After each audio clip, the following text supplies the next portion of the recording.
We are awaiting the start of historic negotiations between the two Koreas. The stated topic, next month's Olympics, but there's a lot more on the table. Senior Foreign Affairs correspondent Greg Palkot is in Seoul tonight.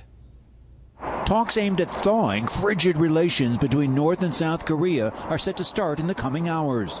The first formal high-level negotiations in over 2 years will be held in Panmunjom on the DMZ. Primarily aimed at discussing North Korea's participation in next month's Winter Olympics in South Korea, Seoul hopes they go beyond. We expect the discussions to focus on mutual interest of improving North-South relations. Kim Jong-un does too.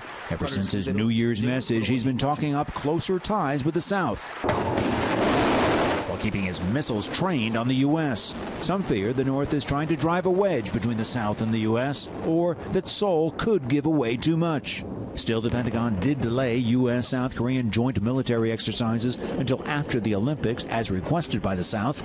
And President Trump's recent references to the talks have been generally positive. South Korea is opening a channel that could have positive indirect effects to make it easier for the Americans to start talking to the North Koreans at a senior level. Washington's caveat for U.S.-North Korea talks is a halt in nuclear and missile testing by the North.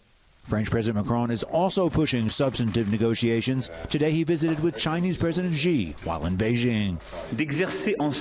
We exert pressure on Pyongyang together so that the regime goes back to the negotiating table and will then show that the notion of collective security is credible. After a nervous 2017, the folks in Seoul are simply hoping for more talk and less provocative action in the region.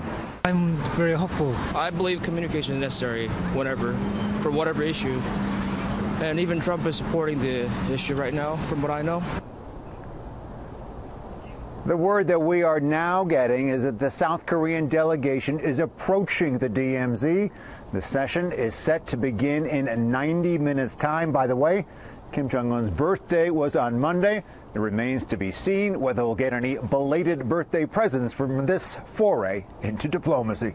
Brett. Greg Palkot live Tuesday morning in Seoul. Greg, thanks.